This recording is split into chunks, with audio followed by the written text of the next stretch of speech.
আমিরুল মুমিনিন হযরত ওমর রাদিয়াল্লাহু তাআলা আনহু জুমার খুতবা দেওয়ার জন্য মিম্বারের মধ্যে দাঁড়ালেন।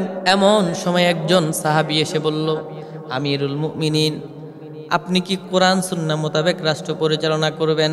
যদি আপনি কোরআন সুন্নাহ মোতাবেক রাষ্ট্র পরিচালনা করেন, আমরা সকলেই আপনার অনুগত্য করব, অনুসরণ করব। আর যদি আপনি আপনার মন মতো করে রাষ্ট্র পরিচালনা করেন, কোরআন সুন্নাহকে উপেক্ষা করে, আমিরুল মুমিনিন, এই যে আমার হাতে লাঠি দেখছেন, এই লাঠি দিয়েই আমি আপনার সাথে মোকাবেলা করব। জুমার নামাজের পরে হযরত ওমর রাদিয়াল্লাহু তাআলা আনহু ওই সাহাবীকে ডাকলেন। সাহাবীর নাম হচ্ছে সাঈদ ইবনে আমির আল জুমাহি রাদিয়াল্লাহু তাআলা আনহু। সাঈদকে ডেকে বললেন, রে সাঈদ, তুমি যে আমাকে সবার সামনে প্রতিবাদী কণ্ঠে এত সুন্দর করে আমাকে বলেছো, আমি কিন্তু রাগ করি নাই, অত্যন্ত খুশি হয়েছি। আমি কিন্তু তোমার প্রতি অনেক খুশি হয়েছি। আমি জানি যতদিন রাষ্ট্রনায়কের সামনে মানুষ তার এভাবেই প্রতিবাদ করবে, যতদিন রাষ্ট্রনায়কের সামনে এভাবে প্রতিবাদ করতে পারবে, ততদিন পর্যন্ত রাষ্ট্র সুন্দরভাবে চলবে। সাঈদ, তুমি এত সুন্দর করে আমার সামনে বলেছ, আমি খুশি হয়ে গেছি। সাঈদ, আমি তোমার মতো একজন যুবককে অনেক দিন যাবৎ খুঁজতেছিলাম। ও সাঈদ, আমি তোমার মতো একজন যুবককে খুঁজতেছিলাম। ইরাকের হিমস শহরের মধ্যে একজন গভর্নর প্রয়োজন। আমি কতদিন যাবৎ একজন গভর্নর খুঁজতেছিলাম, পাইলাম না। ও সাঈদ, আমি চাই তোমাকে সেই হিমসের গভর্নর বানিয়ে পাঠাতে। সাঈদ ইবনে আমির আল জুমাহি রাদিয়াল্লাহু তাআলা আনহু বলেন, আমিরুল মুমিনিন, গভর্নর হওয়ার শখ আল্লাহ আমার নাই। আমি জানি একজন গভর্নর কি পরিমাণ আল্লাহ তাআলার সামনে জবাবদিহিতা করতে হবে। আমিরুল মুমিনিন, আমি একজন সাধারণ নাগরিক হয়ে থাকতে চাই, আমি গভর্নর হতে চাই না। তবে হ্যাঁ, আমিরুল মুমিনিন, যদি এটা আপনার আদেশ হয়ে থাকে, সাঈদ, তোমাকে গভর্নর হিসেবে যেতে হবে, তাহলে আমি বলবো একজন মুসলিম আমির হয়ে আমি আপনার অনুগত্য করব। এটা আমার জন্য ফরজ, আমার জন্য দায়িত্ব, আমি করব। কিন্তু আপনি যদি আমাকে এখতিয়ার দেন, তাহলে আমি বলবো আমিরুল মুমিনিন, আমি সাধারণ মানুষ হিসেবেই থাকতে চাই, আমি কোনো গভর্নর হতে চাই না। আমিরুল মুমিনিন হযরত ওমর রাদিয়াল্লাহু তাআলা আনহু বলেন, সাঈদ, আগামীকাল ফজর নামাজের পরে তুমি সেই হিমসের উদ্দেশ্যে রওনা হয়ে যাবে। আমিরুল মুমিনের আদেশে সাঈদ ইবনে আমির আল জুমাহি রাদিয়াল্লাহু তাআলা আনহু হিমসের গভর্নর হয়ে চলে গেলেন। কিছুদিন পর হিমসের শহরগুলো যখন মক্কা মদিনায় আসছে হজ করার জন্য, হিমসের মানুষের কাছে জিজ্ঞেস করলেন, আমি যে তোমাদের জন্য একজন গভর্নর পাঠালাম, এই গভর্নর তোমাদের রাষ্ট্রটাকে কেমন পরিচালনা করে, তোমাদের হক ঠিকঠাক মতো আদায় করে কিনা, রাষ্ট্রের প্রত্যেকটা মানুষের হক নিশ্চিত করছে কিনা। কিছু মানুষ ভালো বলেছে, আবার কিছু মানুষ তার বিরোধিতাও করেছে। আমিরুল মুমিনিন কুয়াশার মধ্যে পড়ে গেলেন। 3 জন লোককে পাঠালেন ইনভেস্টিগেশনের জন্য, যাও তোমরা হিমসের শহরে আমি যে সাঈদকে পাঠালাম, সাঈদ কি জুলমি শাসন করতেছে নাকি ইনসাফ ভিত্তিতে তার রাষ্ট্রটাকে শাসন করতেছে, এটা যাচাই বাছাই করে আসো। মানুষের কাছ থেকে জেনে আসো আমার সাঈদ কি সুন্দর মতো রাষ্ট্র পরিচালনা করে কিনা। 3 জন ব্যক্তিকে পাঠানো হলো। তারা রাষ্ট্রের মানুষের কাছে জিজ্ঞেস করলো, তোমাদের চাহিদা অনুযায়ী যে একজন গভর্নর তোমাদেরকে পাঠানো হলো, সেই গভর্নর কি সুন্দর মতো তোমাদের রাষ্ট্র পরিচালনা করে কিনা, তার ব্যাপারে তোমাদের কোনো অভিযোগ আছে কিনা। কয়েকজন বলল, গুরু, তোরা আমাদের কিছু অভিযোগ আছে। আল্লাহর নবীর সাহাবী হযরত ওমর রাদিয়াল্লাহু তাআলা আনহু ওই 3 জন ব্যক্তিকে যাওয়ার সময় একটা নোটিশ দিয়ে দিলেন, ওই হিমসের শহরের মধ্যে যারা সবচেয়ে বেশি গরিব তাদের লিস্টটাও তোমরা নিয়ে আসবা। তারা যখন ইনভেস্টিগেশন করতেছিল, এমন সময় মানুষ গুরুতর কিছু অভিযোগ করলো। আর আমিরুল মুমিনিন হযরত ওমর রাদিয়াল্লাহু তাআলা আনহুর কাছে সেই তথ্য পেশ করলেন, আমিরুল মুমিনিন, আপনি যেই গভর্নরকে পাঠালেন, সেই গভর্নরের ব্যাপারে কিছু গুরুতর অভিযোগ সেই রাষ্ট্রের মানুষের আছে। আপনি যদি শুনেন অবাক হয়ে যাবেন। আমিরুল মুমিনিন হযরত ওমর রাদিয়াল্লাহু তাআলা আনহু বলেন, আমি যে তোমাদেরকে হত দরিদ্রদের লিস্ট আনার জন্য তোমাদেরকে বললাম, সেই লিস্টটা কি তোমরা এনেছো? তারা লিস্টটা জমা দিয়েছে। কিন্তু ওমর রাদিয়াল্লাহু তাআলা আনহু লিস্টটা যখন খুললেন, খোলা মাত্রই সর্বপ্রথম দেখলেন একটা নাম। সেই নাম হচ্ছে সাঈদ ইবনে আমির আল জুমাহি রাদিয়াল্লাহু তাআলা আনহু। ওমর রাদিয়াল্লাহু তাআলা আনহু জিজ্ঞেস করলেন, এটা কোন সাইদ, যেই সাইদকে আমি গভর্নর বানিয়ে পাঠালাম সেই সাইদের নাম নাকি অন্য কোনো সাইদ? ইনভেস্টিগেশনের জন্য যাদেরকে পাঠানো হলো তারা প্রশ্নের উত্তরে বলল, আমিরুল মুমিনিন আপনি যে সাইদকে পাঠালেন তিনি হচ্ছেন সেই সাইদ। এই কথা শোনা মাত্রই হযরত ওমর রাদিয়াল্লাহু তাআলা আনহুর চোখের মধ্যে পানি অঝরে চলে আসলো। মানুষকে জিজ্ঞেস করলো, সাইদের কি সম্পদ আছে আমাকে একটু বর্ণনা দাও।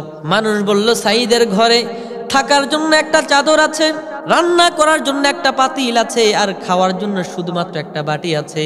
এছাড়া আর কোনো সম্পদ সাইদ ইবনে আমির আল জুমাহির নাই। এই গল্পটা শোনা মাত্রই হযরত ওমর রাদিয়াল্লাহু তাআলা আনহু কান্নায় চোখ দিয়ে পানি পড়তেছিল। হঠাৎ করে হযরত ওমর রাদিয়াল্লাহু তাআলা আনহু বললেন, একজন খাদেমকে নিয়ে তিনি হিমসের শহরে চলে গেলেন জুমার দিন। জুমার নামাজের সময় আমিরুল মুমিনিন হযরত ওমর রাদিয়াল্লাহু তাআলা আনহু মসজিদের মধ্যে ঢুকলেন। অবাক বিস্ময়ে সাইদ ইবনে আমির আল জুমাহি রাদিয়াল্লাহু তাআলা আনহু ওমর রাদিয়াল্লাহু তাআলা আনহুকে দেখে তিনি বিস্মিত হয়ে গেলেন। সাইদ ইবনে আমির আল জুমাহি বললেন, আমিরুল মুমিনিন আপনি এই হিমসের শহরে আসবেন, যদি একটু আগে আমাকে বলতেন তাহলে আপনার জন্য একটু রান্নার ব্যবস্থা করতাম, একটু খাবারের আয়োজন করতাম। আমিরুল মুমিনিন হযরত ওমর রাদিয়াল্লাহু তাআলা আনহু বললেন, রে সাইদ আমি এমন কেউ হয়ে যাই নাই যার কারণে আসার আগে তোমাকে আমার খবর দিতে হবে। জুমার নামাজের জন্য সকলে দাঁড়ালো। সাইদ ইবনে আমির আল জুমাহি বললেন, আমিরুল মুমিনিন আপনি যেহেতু আমাদের এখানকার মেহমান হয়েছেন, আজকের জুমার নামাজের খুতবাটা আপনি দিয়ে দেন, আপনি আজকে ইমামতি করবেন, আমরা সকলেই আজকে আপনার মুক্তাদি হব। আমিরুল মুমিনিন জুমার নামাজের খুতবা দিয়ে নামাজ পড়ানো শেষে আপনাদের মতো আপনারা যেমন বসে আছেন সকল মুসল্লিদেরকে সামনে রেখে সাইদকে ডান পাশে দাঁড় করিয়ে সকলের সামনে জিজ্ঞেস করলেন, আমি যে আপনাদের চাহিদা অনুযায়ী 1 বছর আগে এই সাইদকে আপনাদের এই অঞ্চলের গভর্নর বানিয়ে পাঠিয়েছি, এই সাইদের ব্যাপারে আপনাদের কোনো অভিযোগ আছে কিনা? একজন হাত তুললেন, আমিরুল মুমিনিন আমার একটা অভিযোগ আছে, আমি কোনোদিন সাইদ ইবনে আমির আল জুমাহিকে রাত্রে ডেকে কোনোদিন আমি আমার কাজ সারতে পারি নাই। আরেকজন দাঁড়িয়ে বলল, আমিরুল মুমিনিন আমার দ্বিতীয় নাম্বার অভিযোগ হলো আপনার এই সাইদ প্রত্যেক দিন রাষ্ট্রীয় কাজে সকালবেলা আসতে দেরি করে, এটা হলো আমার অভিযোগ। আরেকজন বলল, আমিরুল মুমিনিন আপনার এই সাইদকে শুক্রবারে ফজর থেকে নিয়ে জুমায় আসার আগ পর্যন্ত এত লম্বা সময় আমরা চাইলেও তাকে খোঁজ করে পাই না। এইভাবেই অনেকগুলো অভিযোগ হযরত ওমর রাদিয়াল্লাহু তাআলা আনহুর সামনে করলেন। আমিরুল মুমিনিন হযরত ওমর রাদিয়াল্লাহু তাআলা আনহু সাইদকে জিজ্ঞেস করলেন, সাইদ তোমার ব্যাপারে যে অভিযোগগুলো এসেছে সেই অভিযোগগুলো সত্যি নাকি? সাইদ ইবনে আমির আল জুমাহি রাদিয়াল্লাহু তাআলা আনহু বলেন, আমিরুল মুমিনিন যতগুলো অভিযোগ দিয়েছে সবগুলো অভিযোগ সত্য। সাইদ ইবনে আমির আল জুমাহিকে জিজ্ঞেস করার পর কেন দেরি হলো, কেন রাত্রে মানুষ তোমাকে পায় না, কেন সকালবেলা তুমি দেরি করো, কেন তুমি শুক্রবার ফজর থেকে নিয়ে জুমার আগ পর্যন্ত কেন মানুষ তোমাকে খুঁজে পায় না, আর কেন তুমি মাঝে মাঝে সেন্সলেস হয়ে পড়ে যাও? গুরুতর অনেকগুলো অভিযোগ করেছে, আমি 4টার কথা বলি। সাইদ তুমি আমাকে তার কারণ দর্শাও, কেন তোমার এই সমস্যাগুলো হয়? সাইদ ইবনে আমির আল জুমাহি রাদিয়াল্লাহু তাআলা আনহু চোখের পানি ছেড়ে আমিরুল মুমিনিনকে বললেন, আমিরুল মুমিনিন এই সম্পর্কগুলো শুধু আমার সাথে আর আমার আল্লাহর সাথে, আমি এই সম্পর্কগুলোতে আর কোনো মানুষকে জানাতে চাই নাই। আমি চাই আমার আল্লাহ জানুক আর দুনিয়ার কোনো মানুষ না জানুক। আমিরুল মুমিনিন যেহেতু আপনি জনগণের সামনে আমাকে দাঁড় করিয়ে দিয়েছেন আসামির কাঠগড়াই, সেজন্য বলছি, না হয় কোনো দিন এই সাইদের মুখ থেকে এই কথাগুলো বের হতো না। আমি প্রত্যেক দিন সকালে দেরি করি। আমিরুল মুমিনিন আমার ঘরে কোনো খাদেম নাই, আমার স্ত্রী অনেক বড় অসুস্থ, আমি আমার প্রত্যেক দিনের সকালবেলায় গম ভেঙে ভেঙে আটা বানিয়ে রুটি বানিয়ে আমার স্ত্রীকে খাওয়াই, তারপর আমি রাষ্ট্রীয় কাজে আসি, যার কারণে আমার প্রত্যেক দিন একটু দেরি হয়ে যায়। আমিরুল মুমিনিন আমার ঘরে খাদেম নাই, যার কারণে যেহেতু নিজেই আমি রুটিটা বানাই, আমার স্ত্রী অসুস্থ, এই জন্য প্রত্যেক দিন আসতে রাষ্ট্রীয় কাজে আমার একটু দেরি হয়ে যায়। এ হলো আমার প্রথম কারণ। দ্বিতীয় নম্বর কারণ হচ্ছে সাইদ রাত্রিবেলা তোমাকে মানুষ খুঁজে কেন পায় না?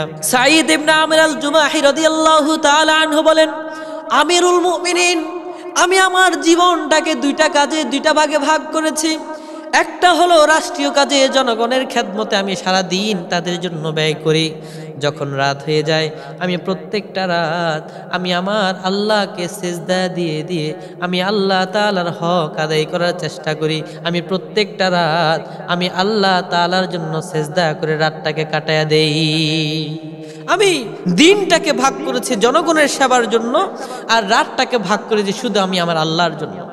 সাঈদ, তৃতীয় নাম্বার অভিযোগ তোমার ব্যাপারে, তুমি শুক্রবার সকাল থেকে নিয়ে জুমায় আসার আগ পর্যন্ত মানুষ তোমাকে খুঁজেও পায় না, ডাক দিলেও তুমি ঘর থেকে বের হও না, কারণটা কি? সাঈদ ইবনে আমির আল জুমাহি রাদিয়াল্লাহু তাআলা আনহু বলেন, আমিরুল মুমিনিন, এই যে আপনি আমার গায়ের মধ্যে আমার শরীরের মধ্যে যে জামাটা দেখছেন, আমার একটা মাত্র জামা, এছাড়া আমার আর কোনো জামা নাই। সারা সপ্তাহ যখন গায়ে দেই এটা ময়লা হয়ে যায়। আমি শুক্রবার সকালে নিজেই এটাকে সুন্দর মতো ধুয়ে রোদ্রে দিয়ে দেই। রোদ্রে দেওয়ার পরে জামাটা যখন শুকাইতে একটু দেরি হয়ে যায়, যার কারণে আমার জুমায় আসতে দেরি হয়ে যায়। এমন সময় মানুষ যদি আমাকে ডাকে, খালি গায়ে তো মানুষের সামনে আসা যায় না, লজ্জা পাই। আমিরুল মুমিনিন, এই জন্য আমি মানুষের সামনে আসতে পারি নাই। ওমর রাদিয়াল্লাহু তাআলা আনহু বলেন, তুমি মাঝে মাঝে তুমি অজ্ঞান হয়ে যাও, কারণটা কি? কি কারণে তোমার এমন হয়? সাঈদ ইবনে আমির আল জুমাহি রাদিয়াল্লাহু তাআলা আনহু বলেন, হুজুর, আমি প্রায় সময় আমার দিলের মধ্যে জাহান্নামের ভয় খুব বেশি কাজ করে। আমি যখন 29 নম্বর পারার সেই সূরার আয়াতের কথা মনে পড়ে, তাকাদু তামাইয়াজু মিনাল গায়ব কুল্লামা উলকিয়া ফিহা ফাউজুন সাআলাহুম খাজানাতুহা আলাম ইয়াতিকুম নাযীর। এই আয়াতটা যখন আমি পড়ি, আমার চোখের মধ্যে জাহান্নামের আগুন মনে হয় আমার চোখের সামনে ভাসতে থাকে। মনে হয়, সাঈদ রে, আমি তো মনে হয় জাহান্নামের আগুনের মধ্যে পড়ে যাব। ও সাঈদ, তুমি রাষ্ট্রীয় কাজে তোমার যেন কোনো আমানতের খেয়ানত না হয়ে যায়। হুজুর, আমি জাহান্নামের কথা মনে পড়লে ঠিক থাকতে পারি না।